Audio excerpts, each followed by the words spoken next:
نبی پاک صلی اللہ تعالیٰ علیہ وسلم نے ہمیں ایک مکمل دستور حیات عطا فرمایا ہے، اور حضور صلی اللہ تعالیٰ علیہ وسلم نے ہمیں پچھلی ساری قوموں سے جداگانہ اور ایک بھرپور اور ہر قسم کی خوشبو سے معمور دین عطا فرمایا ہے۔ کسی بھی اور قوم کی تھوڑی سی چیز کو بھی اسلام کے اندر شامل کرنا یا کچھ تھوڑی سی کسی سے کوئی چیز مستعار یا ادھار لینا، اسلام اس کو پسند نہیں کرتا۔ نبی پاک صلی اللہ تعالیٰ علیہ وآلہ وسلم نے فرمایا، اہل یہود بغیر ٹوپی کے دستار باندھتے، جب سر پہ پگڑی باندھتے تو ان کے سروں پر ٹوپیاں نہیں ہوتی تھی۔ فرمایا تم نے ٹوپی پر دستار باندھنی ہے، یہودیوں کی مخالفت کرنی ہے، تم نے اہل یہود کی مخالفت کرنی ہے۔ فرمایا نصارہ کا طریقہ یہ ہے کہ وہ درمیان سے مانگ نہیں نکالتے، سر میں جب کنگھی کرتے ہیں تو درمیان سے مانگ نہیں نکالتے، تم نے درمیان سے مانگ نکالنی، ان کی تم نے مخالفت کرنی۔ فرمایا آتش پرست یہودی اور بہت ساری قوموں کا طریقہ یہ ہے کہ مونچھیں بڑی رکھتے ہیں، داڑھیاں چھوٹی رکھتے ہیں۔ فرمایا تم نے ان کی مخالفت کرنی ہے، مونچھوں کو پست کرنا ہے اور داڑھیوں کو بڑا کرنا ہے۔ کوئی چیز کسی اور کی مستعار لے کر دین میں شامل کرنے کو نبی پاک صلی اللہ علیہ وسلم نے پسند نہیں فرمایا، پسند نہیں کیا۔ فرمایا یہ کام تم نے نہیں کرنا، تمہاری علیحدہ ایک شناخت ہے، تم مسلمان ہو، تمہارا اٹھنا بیٹھنا کھانا پینا چلنا سونا جاگنا حتیٰ کہ تمہارا نماز جنازہ بھی دوسروں سے منفرد ہے۔ تم لوگوں نے کسی اور قوم کی کسی تھوڑی سی بھی چیز کو اپنے معاملات میں شامل نہیں کرنا۔ اس کو کہتے ہیں دو قومی نظریہ، یہ نظریہ ہے، اسی کی بنیاد پر پاکستان بنا تھا کہ ہندو ایک الگ قوم ہے، مسلمان ایک الگ قوم ہے، ان کا اٹھنا بیٹھنا کھانا پینا ہم سے بالکل علیحدہ ہے اور ہمارا ان سے بالکل علیحدہ ہے۔ طرز زندگی طرز معاشرت معیشت کہیں ملتی نہیں ہندوؤں سے مسلمانوں، لہٰذا ہمیں ایک ایسا وطن چاہیے، ہمیں ایک ایسا وطن چاہیے جس وطن کے اندر مسلمان اپنے طریقے کے مطابق اٹھیں بھی بیٹھیں بھی چلیں بھی سوئیں بھی۔ نماز پڑھنے کے لیے وطن نہیں بنایا گیا کہ ہم نے اذانیں دینی ہیں، نمازیں پڑھنی ہیں، جماعتیں کرانی ہیں۔ یہ کام ہندوستان میں آج بھی ہوتا ہے، وہاں مسجدوں میں اذان بھی ہوتی ہے، جماعت بھی ہوتی ہے، تلاوت بھی ہوتی ہے، مدارس بھی ہیں، مساجد بھی ہیں، عربی ادب بھی ہے، سارا کچھ ہے۔ وہ پریشان کرتے ہیں، اس سے قطع نظر کرتے ہیں، وہ تکلیف دیتے ہیں، لیکن پابندی نہیں ہے۔ یہ سارے کام وہاں بھی۔ پاکستان نماز کے لیے نہیں بنا، پاکستان تلاوت کے لیے فقط نہیں بنا، پاکستان نبی پاک کے نظام کے لیے بنا ہے کہ کچہری میں حضور کا دین نافذ کیا جائے گا، اسمبلی میں نبی پاک کا دین نافذ کیا جائے گا۔ حضرت عمر فاروق رضی اللہ تعالیٰ عنہ کے طریقوں کے مطابق حکمران اس ملک کو چلائیں گے، اس لیے پاکستان بنایا گیا تھا۔ اب تو کوئی یہ نعرہ نہیں نہ لگاتا، کوئی جماعت بھی یہ نعرہ نہیں لگاتی جتنی سیاسی جماعتیں ہیں۔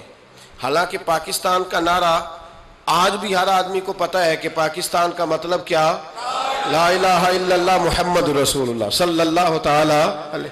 لیکن کوئی بھی سیاسی جماعت اب اس نعرے کو لگانے کو تیار، بلکہ اس نعرے سے کامتے ہیں سیاسی حکمران، ان کو ڈر آتا ہے، ان کو پتہ ہے کہ جب پاکستان کا ترجمہ لا الہ الا اللہ محمد رسول اللہ ہوگا تو سب سے پہلے ہمارے لیے مشکل بنے گی، ہمیں سب سے پہلے احتساب کے کڑے مراحل سے گزرنا پڑے گا۔ دیکھیں نا، جمہوریت کے لیے اگر پاکستان بنا تھا تو جمہوریت تو میں ہمیشہ کہتا ہوں ہندوستان کی جمہوریت آج بھی پاکستان سے بڑی مستحکم ہے، ایک دفعہ بھی وہاں ڈکٹیٹر کی حکومت نہیں آئی۔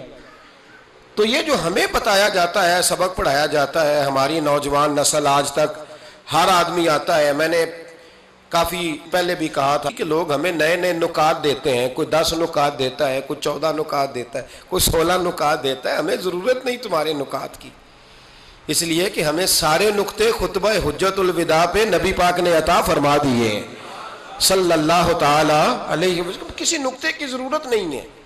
ہم حاجت نہیں محسوس کرتے. جب کوئی پارٹی منشور دیتی ہے، دستور دیتی ہے، تو میں تو حیران ہوتا ہوں کہ کیا کر رہے ہیں یہ لوگ. ہمیں ضرورت نہیں کسی منشور دستور کی. سارے منشور، سارے دستور، سارے قانون، ساری باتیں آمنہ کے لال ہمیں عطا فرما گئے ہیں. ضرورت نہیں ہے. پاکستان بنا تھا دو قومی نظریے کی بنیاد پر. نظریہ کیا ہے؟ لا الہ الا اللہ محمد رسول اللہ صلی اللہ تعالی علیہ. حکمران اس کو بھول گئے اور انہوں نے قوم کی ذہن سازی اس طرح کی، میڈیا کو ساتھ ملا کے بچوں کا ذہن اس طرح کا بنایا کہ قوم بھی تیار نہیں ہوتی. نظام مصطفیٰ صلی اللہ علیہ وسلم کے لیے قوم تیار، حالانکہ کافر کو آپ کی نماز سے کوئی مسئلہ نہیں. یورپ میں کبھی پابندی لگی ہے کہ مسجد نہ بناؤ؟ کبھی وہاں کسی نے کہا ہے قرآن پاک نہ لے کے آؤ؟ کبھی کسی نے کہا ہے؟ وہاں پابندی نماز پہ نہیں ہے. ان کو ڈر تو نظام مصطفیٰ سے آتا ہے کہ دین نافذ نہیں ہونا چاہیے. تو میرے بھائی، پاکستان ایک نظریاتی وطن ہے. جتنا دوڑ سکتے ہیں میں اور آپ دوڑ لیں، جتنا دوڑ سکتے ہیں. جہاں تک یہ قوم بھاگ سکتی ہے بھاگ لے. یہ اس چہرے کو اپنا لے یا اس چہرے کو اپنا لے یا اس کو آزما کے دیکھ لے. چونکہ اس وطن کی بنیاد کلمہ ہے تو یہاں سکون بھی اسی وقت آئے گا جب حکومت بھی کلمے والے رسول کی آئے گی صلی اللہ تعالی علیہ وسلم، صلی اللہ تعالی. اور اسلام ہر جگہ یہ بتاتا ہے کہ ملک کس کے ہیں؟ اللہ کے. تو نظام کس کا ہونا چاہیے؟ اللہ کا، اللہ کے دین کا. دنیا کی سب سے بڑی ہجرت ہوئی تھی جب پاکستان بنا تھا.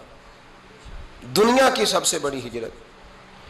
10,000 عورتوں کی عزتیں لوٹی گئیں جب یہ وطن بنا. لاکھوں لوگوں نے جانوں کی قربانیاں دیں. ابھی 15-20 سال پہلے ہندوستان کا پنجاب کا جو علاقہ ہے اس کو کھولا گیا تو ایک کنویں سے ابھی بھی ہڈیاں ملی ہیں جو سکھوں نے کاٹ کر مسلمان کنواں ہی پورا بھر دیا تھا. اس تکلیف کے ساتھ وطن بنا. کس لیے؟ جمہوریت کے لیے، حکمرانوں کے للے تللے کے لیے، ان کی بڑی کاروں جیپوں اور مرسڈیز کے لیے. اس لیے کہ یہاں روز نیا بل آئے گا، آج گورنر راج ہے تو آج فلاں ہے تو آج فلاں ہے. یہ ساری حکومتیں اگر وہی قانون جو انگریز کا بنا ہوا ہے اور وہی ساری دفعات جو آپ کے ہاں نافذ ہے وہی ہندوستان میں نافذ ہے تو بتایا جائے پھر وطن کیوں بنایا گیا تھا؟ پھر کیا ضرورت تھی؟ یہ سارے کام تو وہاں بھی ہو رہے ہیں.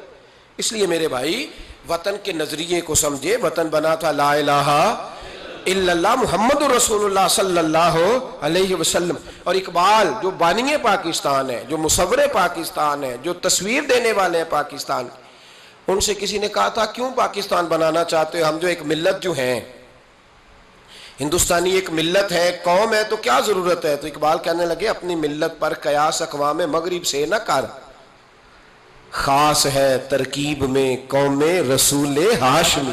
نبی پاک کی قوم اپنی ترکیب کے لحاظ سے ہر قوم نے خاص ہے.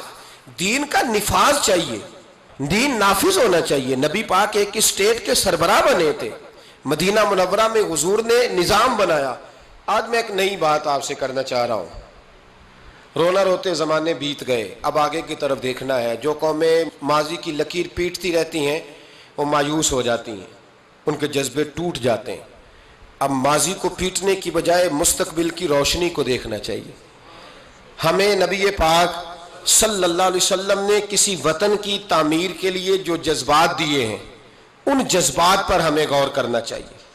حکمران تو جو کر رہے ہیں وہ تو کر ہی رہے ہیں اور جو وہ کریں گے وہ بھی سب کو نظر آ رہا ہے اور ہمیں سمجھ لگ رہی ہے کہ آئندہ بھی کیا ہونے جا رہا ہے.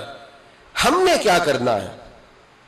ایک جملہ میں کہنے لگا ہوں، اگر کسی کو تکلیف ہو تو مجھے خوشی ہوگی. ایک جملہ میں کہنے لگا ہوں، اگر کسی کو پریشانی ہوگی تو مجھے بڑا ہی اچھا لگے گا. کسی بڑے آدمی کو پریشانی ہوگی تو مجھے خوشی ہوگی. وہ جملہ کیا ہے وہ سن لیں.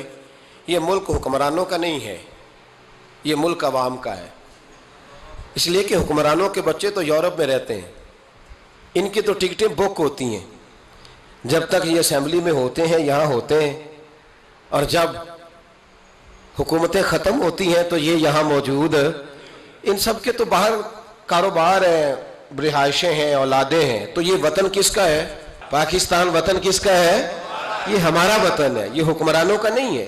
دیکھیں نا، گھر اس کا ہے جس نے گھر کے اندر رہنا ہے، جس نے گھر میں رہنا نہیں اس کا وطن ہم نے رہنا ہے، ہماری نسلوں نے رہنا ہے، ہمارے ماں باپ رہے، ہم رہ رہے ہیں، ہماری آنے والی نسلیں رہیں گی، تو وطن پھر کس کا ہوا؟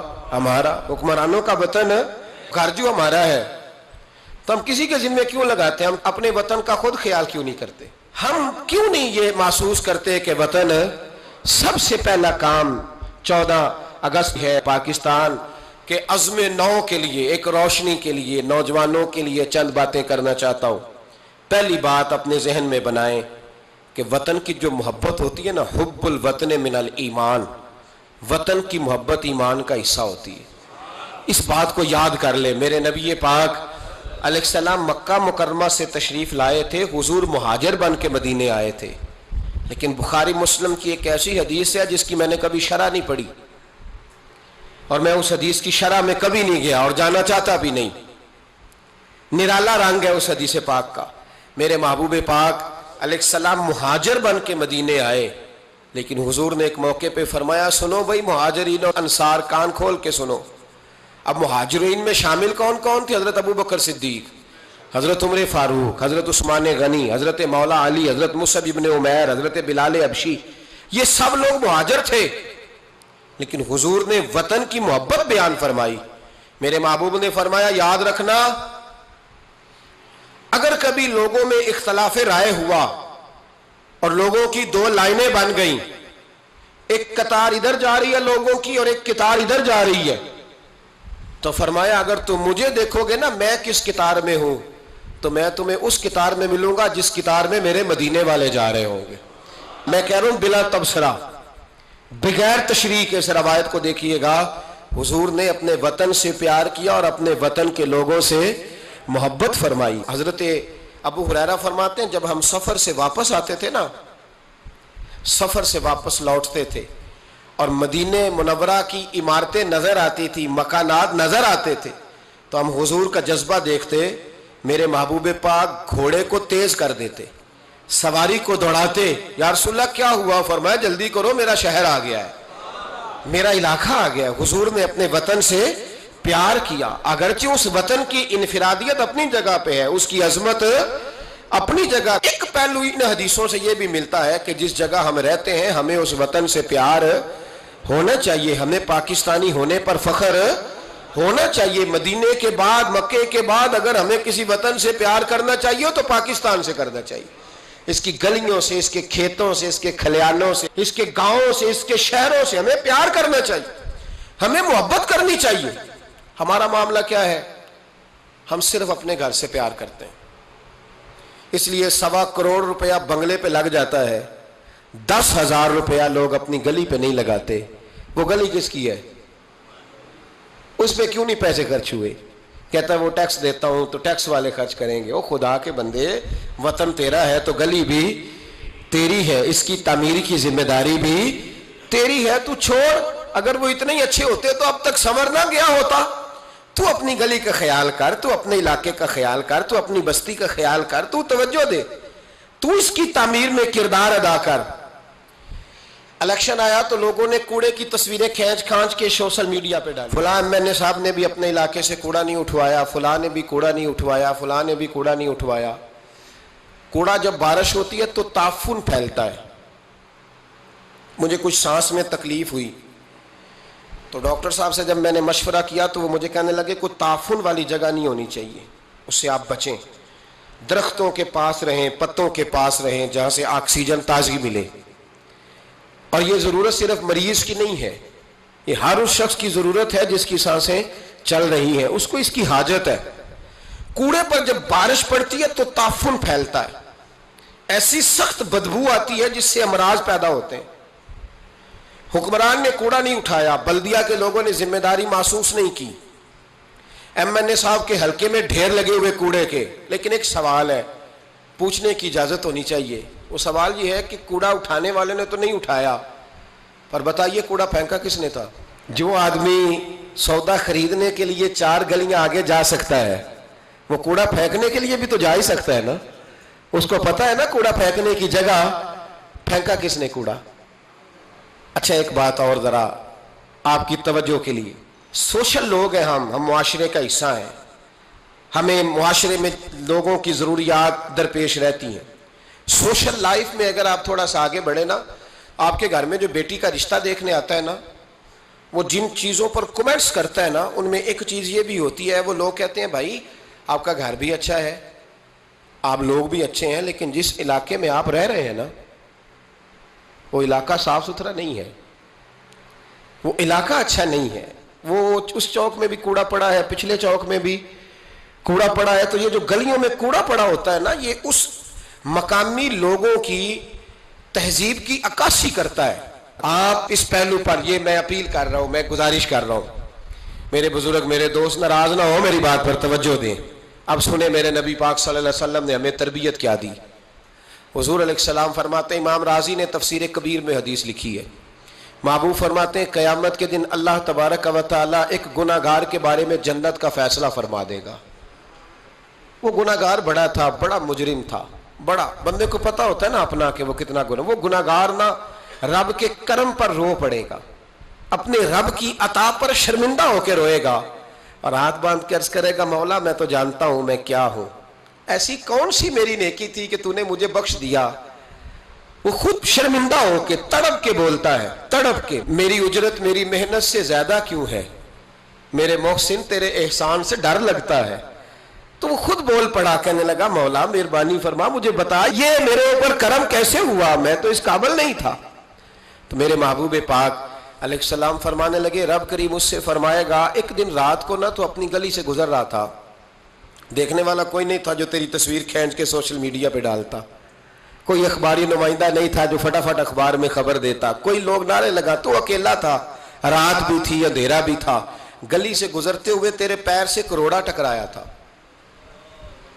رات تھی، کوئی دیکھنے والا نہیں، تعریف کرنے والا نہیں، تو نے وہ روڑا اٹھا کے پھینک دیا تھا، کیوں پھینکا تھا؟ تو نیکی چونکہ اس کی نظر میں معمولی تھی تو وہ بھول چکا تھا، کہے گا یا اللہ وہ والا روڑا، وہ ایک روڑا مالک کریم، وہ تو میں نے اس لیے اٹھایا تھا کہ میرے محلے میں بوڑھے بھی رہتے ہیں، بیمار بھی رہتے ہیں، بچے بھی رہتے ہیں، کمزور بھی رہتے ہیں، اس لیے اٹھایا تھا کسی کو ٹھوکر نہ لگ جائے۔ میرے محبوب فرماتے ہیں عرش کے مالک نے فرمایا، رب کریم نے فرمایا تو رات کے اندھیروں میں روڑے اٹھا اٹھا کے میرے بندوں کا خیال رکھے تو میں آج قیامت کے دن تیرا خیال نہ رکھوں؟ فرمایا اس ایک روڑے کے اٹھانے کی برکت سے میں نے تیرے لیے جنت کا فیصلہ فرما دیا ہے۔ تو اگر آپ اپنی ہی گلی کا کوڑا اٹھائیں، اگر اپنی ہی گلی کے روڑے اٹھائیں تو اس سے ہمارا وطن سنورے گا، اس سے ہماری گلیوں میں، ہمارے علاقوں میں، ہمارے محلے میں، ہمارے علاقے میں صفائی پھیلی۔ راولپنڈی میں سیاستدانوں نے اور سپورٹروں اور ووٹروں نے بڑی گندگی پھیلائی، پوسٹر لگائے، وہ پھٹتے تھے، بارش ہوتی تھی تو وہ گلیوں میں بہتے تھے، تباہی تھی۔ تو اخبار پہ سارا وہ ان بچوں کا وہ طریقہ آیا، انہوں نے کیا کیا کہ 15-20 بچوں نے مل کے پروگرام بنایا کہ گاند ڈالنے والے تو ڈال کے چلے گئے، میں نے شروع میں کہا ان کا تو وطن ہی نہیں، تو انہوں نے کہا کہ محلہ تو ہمارا ہے نا، اس گلی سے گزرنا تو ہم نے، تو ہم کیوں امید رکھتے ہیں کہ وہ جیتنے والا آئے گا یا ہارنے والا آئے گا اور وہی اٹھائے گا، گلی ہماری، محلہ 15-20 پڑھے لکھے نوجوان، یہ تعلیم یافتہ طبقہ ہوتا ہے۔ تعلیم یافتہ طبقہ وہ نہیں ہوتا کہ لمبے بال رکھ کے تو گلی کے کونے پہ کھڑے ہو کے کہے یہ سارا محلہ جاہلوں کا ہے، دیکھو روڑی لگائی ہوئی، یہ تعلیم نہیں، یہ جہالت ہے۔ تعلیم یافتہ وہ ہوتا ہے جو آگے بڑھ کے دابڑا لے کر، کئی اٹھا کر، کدال پکڑ کر وہ کوڑا اٹھائے، وہ تعلیم یافتہ بندہ ہوتا ہے جو وطن کی تعمیر میں اپنا حصہ ڈالے۔ ان نوجوانوں نے کام کیا، اسی وطن کے رہنے والے، اسی وطن کے باسی، وہ کہتے ہیں ہم 15 نکلے تھے، پھر سارا وطن اٹھا اور ڈھیروں اور ہزاروں علاقوں کے لوگوں نے ان کی تقلید کی۔ تو پہلا کام یہ کریں کہ وطن سے پیار کریں، دوسرا کام یہ کریں کہ اس کی صفائی میں اپنا حصہ ڈالیں۔ ہم کیوں انتظار کرتے ہیں کوئی گرانٹ آئے گی؟ میری ذاتی رائے یہ ہے، میری ذاتی رائے کہ جتنے گلی میں مکان ہوتے ہیں نا، سب کے گھروں کے اندر سہولیات ہوتی ہیں، وہ سارے اگر ملیں تو میرا خیال ہے ان کی اپنی گلی کا نظام صحیح ہو ہی سکتا ہے۔ تو آؤ مل کے اس وطن کو سنوارنے کی کوشش کریں، اس کی گلیوں پہ محنت کریں، اس کے کھیتوں پہ محنت کریں۔ اور تیسری بات، اس وطن کو سرسبز و شاداب بنائیں۔ کیا انداز ہے میرے محبوب کے سمجھانے کا، یہ بخاری کی حدیث ہے۔ میرے محبوب فرمانے لگے جس نے کوئی ایک درخت لگایا، جس نے کوئی ایک درخت لگایا یا پودا لگایا یا کوئی ایسی چیز لگائی، فرمایا اس سے کوئی انسان نفع اٹھائے یا اس سے کوئی جانور نفع اٹھائے، فرمایا جب تک لوگ نفع اٹھاتے رہیں گے رب لگانے والے کے نامہ اعمال میں نیکیاں درج فرماتا رہے گا۔ تو ہم کیوں درختوں کو کاٹتے ہیں؟ ہمیں چاہیے نا اس کو سرسبز و شاداب کرنے میں اپنا کردار ادا کریں تاکہ ہمارے وطن میں خوبصورتی پھیلے۔ ایک مرض بڑی تیزی سے پھیل رہا ہے، ہیپاٹائٹس سی کا مرض ملک میں بڑی تیزی سے پھیل رہا ہے، بڑی تیزی سے جگر کام کرنا چھوڑ جاتا ہے، معدے کی بیماریاں بڑھتی ہیں، پیٹ کے درجنوں امراض ہیں، پیٹ میں پانی پڑ جاتا ہے۔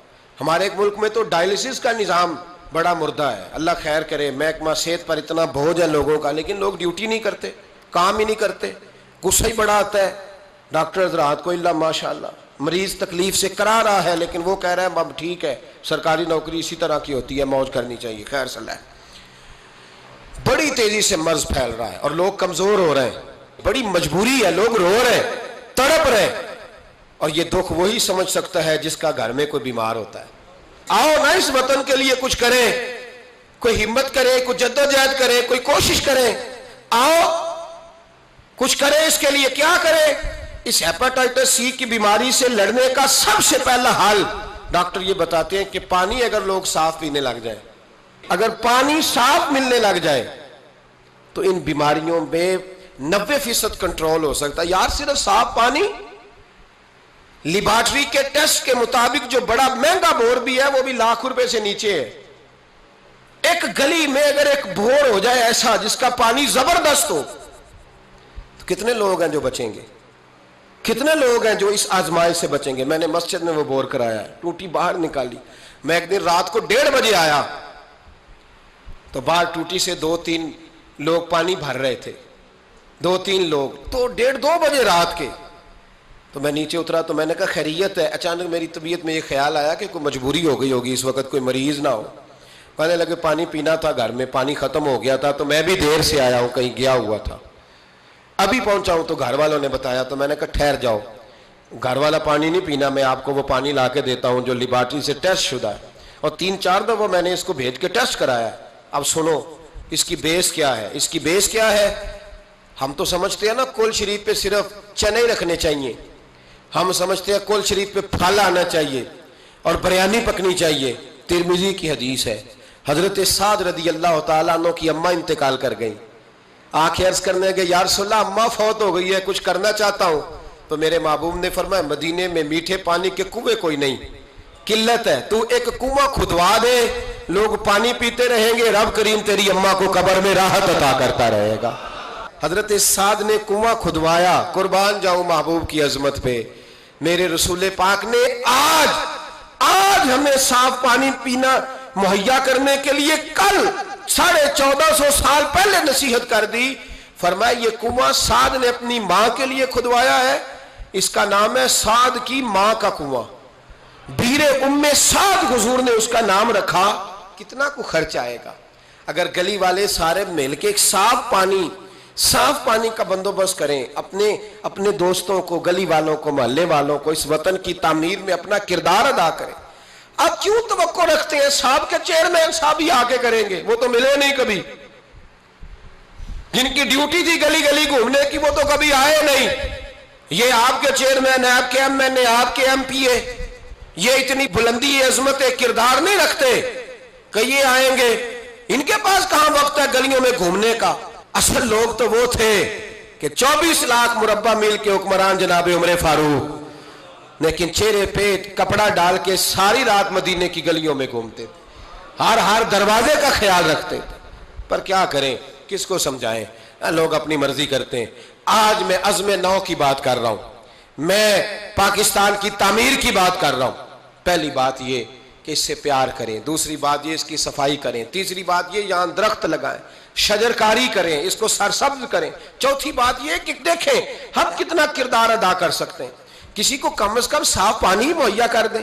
دیکھیں نا میرے نبی پاک علیہ الصلوۃ والسلام نے اعلان فرمایا، ایک یہودی کا قبضہ تھا میٹھے پانی کے کنویں پر، تو رسول پاک علیہ الصلوۃ والسلام نے فرمایا یہودی کا قبضہ ہے، مسلمانوں کو پینے کے لیے پانی نہیں دیتا۔